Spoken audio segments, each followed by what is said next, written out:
Mark 14. It was now 2 days before Passover and the Feast of Thin Bread. The chief priests and the teachers of the law of Moses were planning how they could sneak around and have Jesus arrested and put to death. They were saying, "We must not do it during the feast because the people will riot." Jesus was eating in Bethany at the home of Simon, who once had leprosy, when a woman came in with a very expensive bottle of sweet-smelling perfume. After breaking it open, she poured the perfume on Jesus' head. This made some of the guests angry, and they said, "Why such a waste? We could have sold this perfume for more than 300 silver coins and given the money to the poor." So they started saying cruel things to the woman. But Jesus said, "Leave her alone. Why are you bothering her? She has done a beautiful thing for me. You will always have the poor with you, and whenever you want to, you can give to them. But you will not always have me here with you. She has done all she could by pouring perfume on my body to prepare it for burial. You may be sure that wherever the good news is told, all over the world, people will remember what she has done, and they will tell others." Judas Iscariot was one of the 12 disciples. He went to the chief priests and offered to help them arrest Jesus. They were glad to hear this, and they promised to pay him. So Judas started looking for a good chance to betray Jesus. It was the first day of the Feast of Thin Bread, and the Passover lambs were being killed. Jesus' disciples asked him, "Where do you want us to prepare the Passover meal?" Jesus said to 2 of the disciples, "Go into the city where you will meet a man carrying a jar of water. Follow him, and when he goes into a house, say to the owner, 'Our teacher wants to know if you have a room where he can eat the Passover meal with his disciples.' The owner will take you upstairs and show you a large room furnished and ready for you to use. Prepare the meal there." The 2 disciples went into the city and found everything just as Jesus had told them, so they prepared the Passover meal. While Jesus and the 12 disciples were eating together that evening, he said, "The one who will betray me is now eating with me." This made the disciples sad, and one after another they said to Jesus, "Surely you don't mean me." Not me. Surely you don't mean me. He answered, "It is one of you 12 men who is eating from this dish with me. The Son of Man will die, just as the Scriptures say, but it is going to be terrible for the one who betrays me. That man would be better off if he had never been born." During the meal, Jesus took some bread in his hands. He blessed the bread and broke it. Then he gave it to his disciples and said, "Take this. It is my body." Jesus picked up a cup of wine and gave thanks to God. He then gave it to his disciples and said, "Drink it." So they all drank some. Then he said, "This is my blood, which is poured out for many people, and with it God makes his agreement. From now on, I will not drink any wine until I drink new wine in God's kingdom." Then they sang a hymn and went out to the Mount of Olives. Jesus said to his disciples, "All of you will reject me, as the Scriptures say. I will strike down the shepherd, and the sheep will be scattered. But after I am raised to life, I will go ahead of you to Galilee."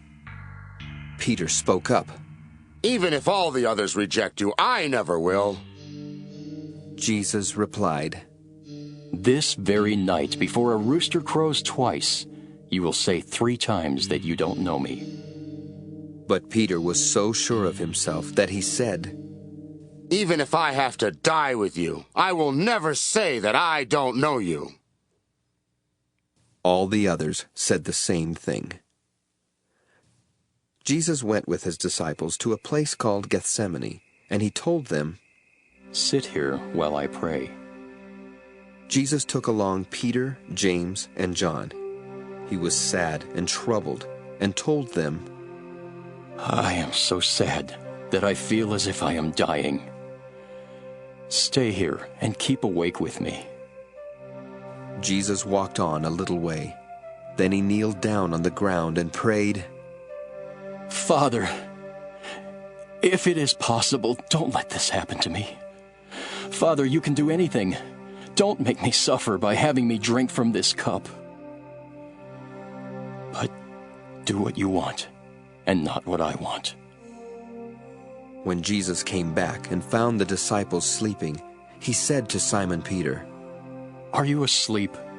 Can't you stay awake for just 1 hour? Stay awake and pray that you will not be tested. You want to do what is right, but you are weak. Jesus went back and prayed the same prayer. But when he returned to the disciples, he found them sleeping again. They simply could not keep their eyes open, and they did not know what to say. When Jesus returned to the disciples the third time, he said, Are you still sleeping and resting? Enough of that. The time has come for the Son of Man to be handed over to sinners. Get up. Let's go. The one who will betray me is already here. Jesus was still speaking when Judas the betrayer came up. He was one of the 12 disciples, and a mob of men armed with swords and clubs were with him. They had been sent by the chief priests, the nation's leaders, and the teachers of the law of Moses. Judas had told them ahead of time, Arrest the man I greet with a kiss, tie him up tight, and lead him away. Judas walked right up to Jesus and said, Teacher. Then Judas kissed him, and the men grabbed Jesus and arrested him. Someone standing there pulled out a sword. He struck the servant of the high priest and cut off his ear. Jesus said to the mob, Why do you come with swords and clubs to arrest me like a criminal? Day after day I was with you and taught in the temple, and you didn't arrest me. But what the scriptures say must come true. All of Jesus' disciples ran off and left him. One of them was a young man who was wearing only a linen cloth, and when the men grabbed him, he left the cloth behind and ran away naked. Jesus was led off to the high priest. Then the chief priests, the nation's leaders, and the teachers of the law of Moses all met together. Peter had followed at a distance, and when he reached the courtyard of the high priest's house, he sat down with the guards to warm himself beside a fire. The chief priests and the whole council tried to find someone to accuse Jesus of a crime so they could put him to death, but they could not find anyone to accuse him. Many people did tell lies against Jesus, but they did not agree on what they said.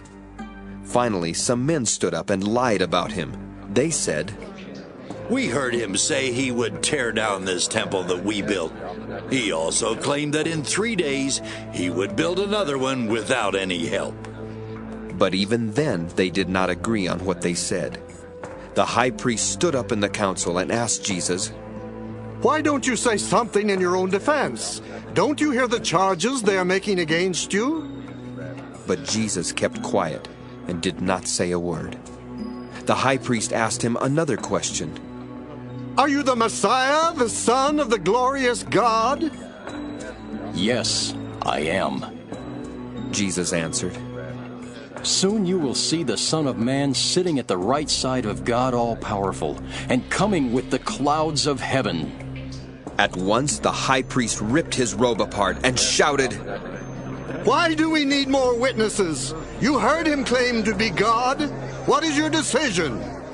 They all agreed that he should be put to death. Some of the people started spitting on Jesus. They blindfolded him, hit him with their fists, and said, Tell us who hit you! Then the guards took charge of Jesus and beat him. While Peter was still in the courtyard, a servant girl of the high priest came up and saw Peter warming himself by the fire. She stared at him and said, You were with Jesus from Nazareth. Peter replied, That's not true. I don't know what you're talking about. I don't have any idea what you mean. He went out to the gate, and a rooster crowed. The servant girl saw Peter again and said to the people standing there, This man is one of them.